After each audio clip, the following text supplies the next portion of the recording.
For a stewardship campaign one year, we brought in a local Richmond professional storyteller. Instead of sitting around on that kickoff Sunday with him telling us stories, he brought the stories out of us. We were asked to sit in pairs around the parish house and to take off one shoe. No, this did not lead to a foot washing exercise, but instead he instructed us to look at that shoe, to feel the weight of it, to see where it is worn, and to think about when and where you purchased the shoe, and then to share that with your other person. Pretty easy, right? Then we're told to quietly reflect on where these shoes have been in our life journey.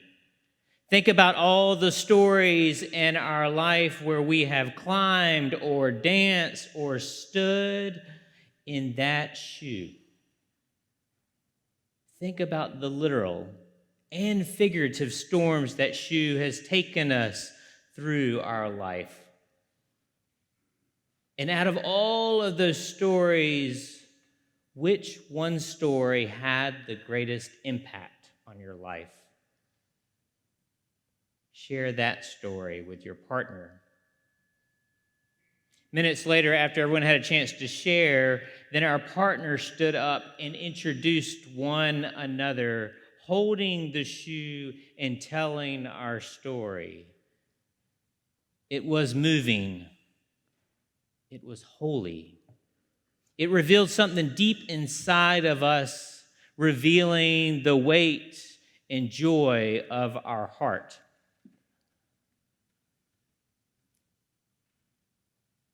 The day after Easter, the world lost perhaps one of its greatest modern disciples in Pope Francis.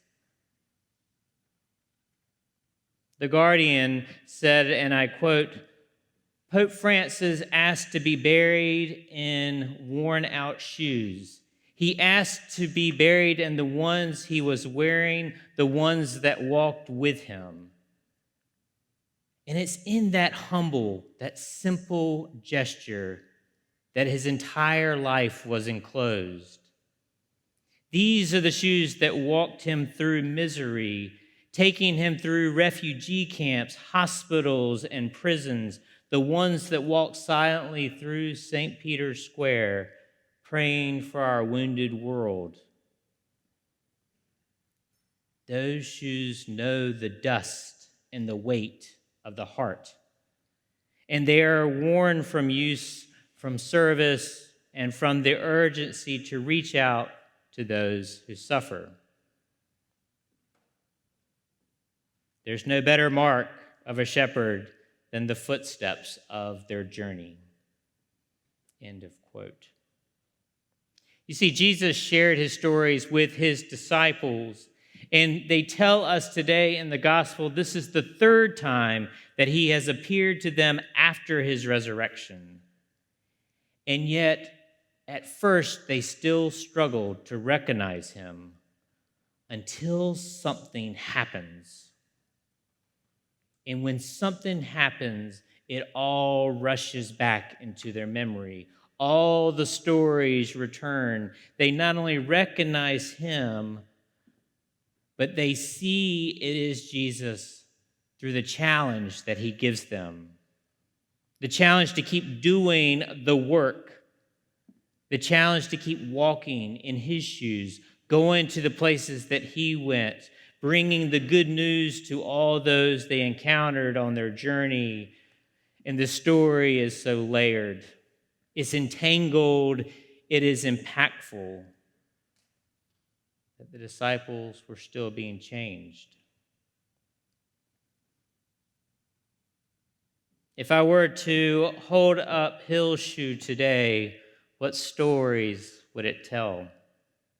What rushes back to you like waves along the shoreline? What net did you get caught up with during his ministry? What meals did you share with him and experience Jesus? God places various people in the stories of our lives. Hill carried out his ordained ministry here in this church for over 4 decades. Raise your hand if you journeyed with him. Raise your hand if you learned about Jesus with him. There's a chance that if you look down at the shoes that you are wearing today, you might remember a Hill Brown story. Do you have a memory of those stories that still guide you today is the bigger question.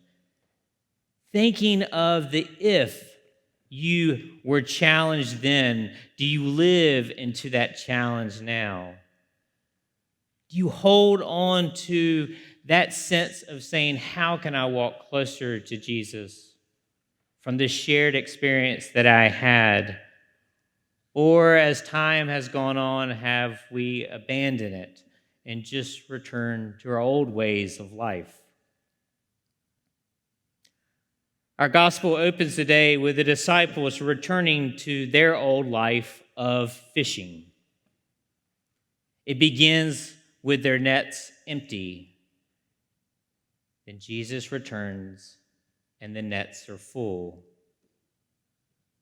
And we might recall the story of the feeding of the 5,000 when the disciples told Jesus that he needs to send this whole crowd away because it's getting dark and we don't have adequate food to feed all of them. And Jesus, in his challenge, says to them, you give them something to eat. They doubt him, but they bring a couple of fish and loaves of bread, and miraculously everybody is fed.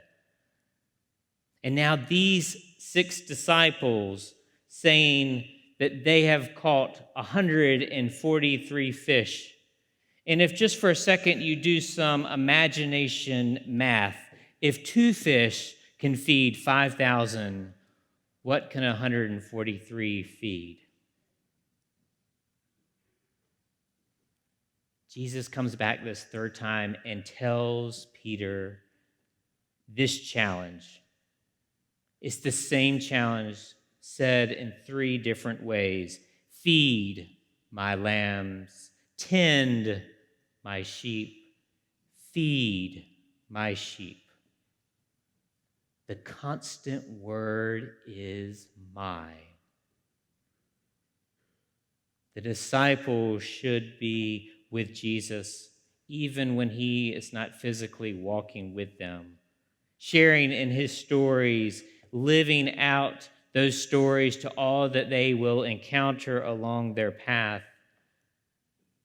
listening to those final words of our gospel today that simply says, follow me, whether I'm here or not.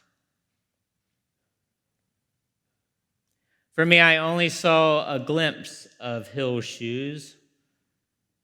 I would see him often long after his retirement in different places in his Navy sport coat, stopping around every table in an establishment to speak with people.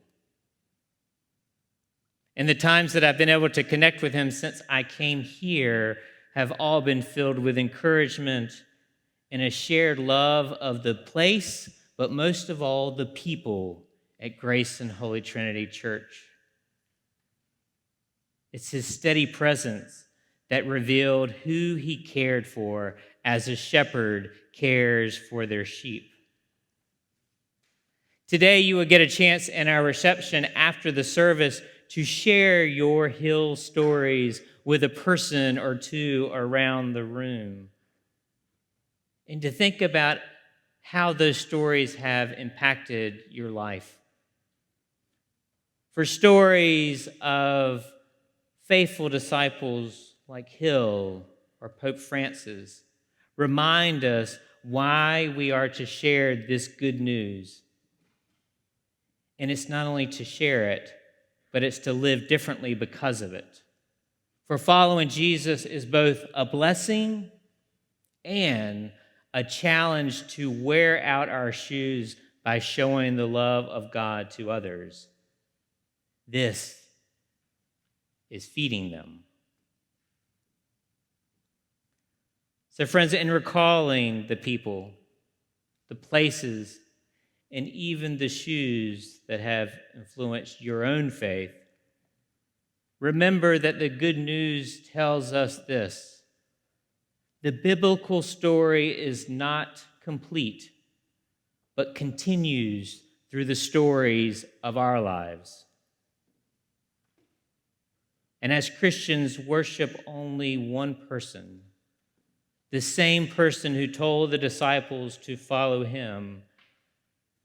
We look to great models of our own discipleship journey who remind us to follow Jesus means that we continue to live into the challenges laid before us. Taking that challenge of how are you feeding and tending the sheep? How are you sharing the good news in this world in which we walk together? Amen.